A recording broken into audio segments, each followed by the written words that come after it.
TPM existe, que é uma coisa que acontece com um grande número de mulheres, em torno de 30%, que às vezes torna tão incapacitante que impede de trabalhar, mas que tem tratamento.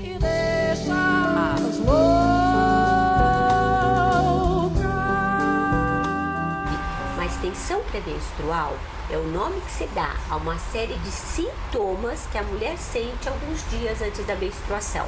Pode ser qualquer sintoma, mas alguns são típicos. Irritabilidade, aquela mulher que explode por qualquer coisa sem motivo nenhum. Depressão, aquela que chora, de repente vai estar tão comercial como a gente brinca e começa a chorar. E a famosa dor de cabeça. Claro que tem outros sintomas, mas eu acho que esses 3 são os que mais acabam com a vida. São os que mais perturbam, né? É que a mulher quis, talvez por necessidade, talvez por uma série de razões que você melhor do que eu conhece, quis trabalhar fora. E por trabalhar fora, ela acumulou uma tarefa muito pesada, que é a vida profissional. Fora isso, ela não abriu mão da maternidade e muito menos da família. Então, hoje a mulher tem a maternidade, tem a família, tem a vida profissional e tudo que ela faz, quanto mais perfeccionista ela quiser ser, pior será a TPM. A gente sabe que aquela pessoa que cobra muito de si, exige muito de si, ela terá muito mais frustrações e ela se cansará mais facilmente. Então, ela gastará a serotonina, que é a substância, que é um neurotransmissor, que é uma substância produzida no nosso cérebro e que é responsável pelo nosso humor. Então, suponhamos, se você está passando por um momento feliz, você tem um estoque de serotonina, então você estará bem. Quando você entra na segunda metade do ciclo, a quantidade de serotonina cai, mas você ainda aguenta. Agora, se você está passando por um momento difícil, está tendo cobrança no teu trabalho, está mal no relacionamento familiar, está mal com o marido, você vai gastando a serotonina ao longo do tempo. E este gasto, quando você vai precisar, que é no último dia pré-menstrual ou próximo da menstruação, você vai descompensar, você vai explodir porque você acabou com a sua reserva. Sendo, tem uma explicação lógica, biológica, né? Pra gente entender esse mecanismo, né, da TPM. E tudo isso é um preço que a mulher paga pela capacidade de gerar, não é, doutora? É um preço. É um preço alto, né?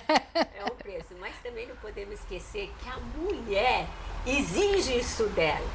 Então a mulher antes ficava em casa, tranquila, então ela podia conversar com a mãe, com a irmã e descarregava a tensão e não tinha tanta cobrança, tanto externa como interna, porque não cabia a ela a função de ajudar na casa.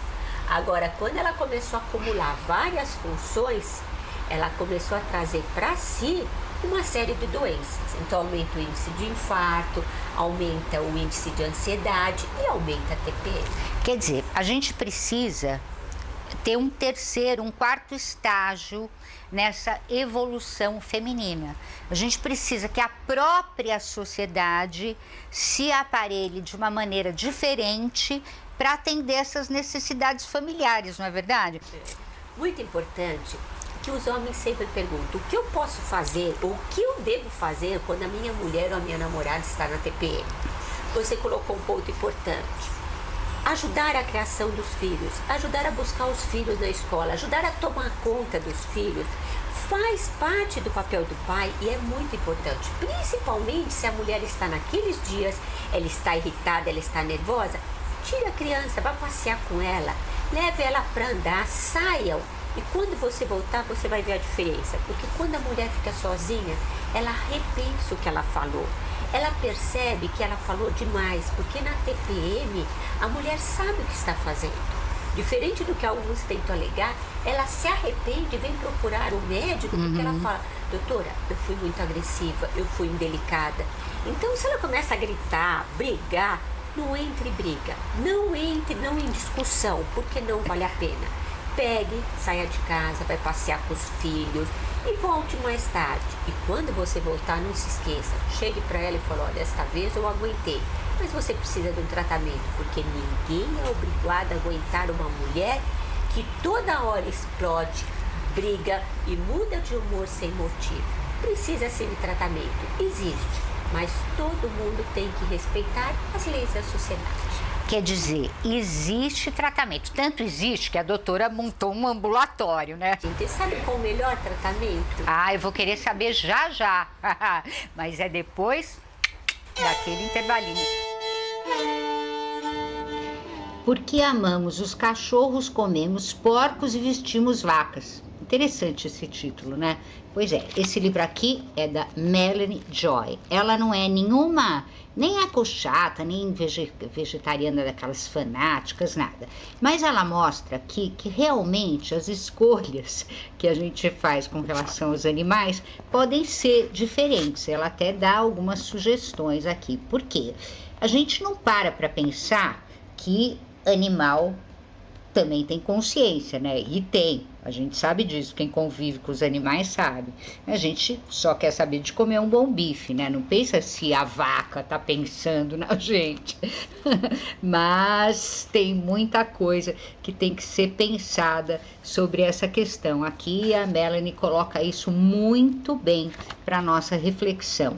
A Melanie tem um currículo respeitável. Ela é mestre por Harvard e também é PhD em psicologia social. Então tá aqui para você, porque amamos cachorros, comemos porcos e vestimos vacas, um lançamento da editora Cultrix. Túneis da morte. O passado não está definido. Cemitérios não são o fim. Bom, esse livro aqui é muito legal. É do Neil Bushnell. E é o seguinte, esse cara aqui, o Neil Bushnell, queria ser astronauta, mas ele acabou sendo desenhista e redator de história em quadrinho. E só agora que ele virou escritor, né? Que é outra coisa que ele queria ser quando ele era bem menino, né? Então vamos ver se ele ainda vira astronauta. Agora, como escritor, ele se saiu muito bem com essa história maluca aqui sobre os túneis da morte, que é uma história de um garoto que achava que ele era normal até que ele descobriu que existem as necrovias. Então ele anda pelo tempo, não no túnel do tempo, mas nos túneis da morte. É uma história muito bacana, difícil de largar, né? Com suspense, tudo que a gente tem direito. É da editora Jangada. Túneis da morte. Tem muita gente desfilando por aí, toda, né, cheia de coisas bacanas, né? Carros bacanas, roupas de marca, tomando vinhos bacanas e tal, e pensa que tá vivendo no mundo do luxo. Mas o jornalista Mark Tungate vai mostrar para você que nem tudo que a gente pensa que é luxo. Então, ele desvenda aqui nesse livro a verdade sobre o mercado de luxo, né? Então, ele elimina uns mitos que a gente tem na cabeça, né? E mostra tudo o que é realmente de luxo. Por isso o livro chama Mundo do Luxo, o passado, o presente e o futuro das marcas de luxo. É da editora Selman e é imperdível para você que, mesmo que você não viva no mundo do luxo, né? Você que curte as coisas bacanas de bom gosto e realmente luxuosas. Bom, quando nós fomos para o intervalo, a doutora Mara Diego estava nos dizendo como é que se trata a TPM, né? E como é que se trata a TPM, doutora? A TPM tem vários tipos de tratamento. Então, o tratamento vai depender não só do sintoma que a mulher está apresentando, como principalmente da intensidade. O que eu quero dizer com isso? Que 50% das mulheres têm TPM de leve intensidade, moderada, é só uma dorzinha nos seios, um inchaço. Isso, gente, dá para tratar tanto com dieta, como mudança do comportamento de vida, como atividade física, e vai melhorar muito. Mas existe um pequeno grupo que tem os sintomas importantes, e este grupo vai tratar de acordo com o sintoma.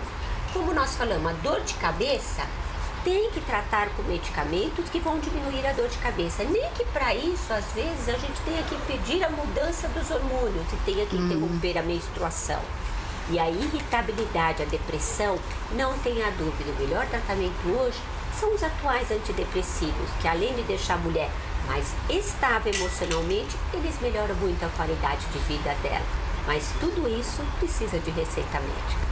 Seria maravilhoso, gente, se existisse um medicamento que interrompesse a menstruação e não tivesse os efeitos colaterais. Mas, infelizmente, esse medicamento ainda não existe. Então, se você conseguir interromper a menstruação, excelente. Você vai passar bem, não vai ter TPM, não vai ter anemia. Mas lembre-se, todos os medicamentos, sem exceção, que interrompem a menstruação, eles têm vários efeitos colaterais. Porque parece que, eu não sei, mas parece que os medicamentos que interrompem a menstruação são quase todos progesterônicos, não são? E progesterona não é a primeira coisa que faz a gente não ter desejo sexual? Tem dó, eu vou parar de menstruar, vou parar de ter TPM, mas também não vou transar mais. Como é que é isso? Você foi maldosa, hein? Você foi no cerne Mas da não é, questão. doutora. A gente sabe isso, não é isso? Na verdade, o que ela colocou é importante. Mas lembre-se de uma coisa, o que eu brinco com as minhas pacientes. A TPM é incapacitante. Então, nós estamos pensando naquela mulher que está com uma TPM terrível, com uma dor de cabeça que não consegue sair da cama, que não consegue trabalhar e que pode ou não estar tendo vida sexual. Então, tudo na vida é uma questão de qualidade de vida. Se diminuir um pouco a libido, que é o que a gente fala, pode diminuir a libido? Pode. Mas, em compensação, fornecer à mulher uma qualidade de vida sem precisar internar, sem precisar ficar no hospital, sem precisar faltar e perder o emprego, vai valer a pena. E outro dado muito importante que eu não coloquei aqui. Os antidepressivos também podem diminuir um pouco a libido. Mas, se a mulher está brigando, se a mulher não consegue olhar para o marido, se ela não quer que o marido a toque, Bom, então se aí... ela toma um antidepressivo, o que vai acontecer? Ela vai se sentir melhor com ela mesma, ela vai parar de ter dores, ela vai estar bem. Então, só nisso, a relação sexual vai melhorar. Quero agradecer muito a presença da doutora Mara Diego aqui no programa Só Saúde. Muito obrigada, viu, Mara? É sempre um prazer. E sempre muito bom conversar com você, muito esclarecedor. Every time we say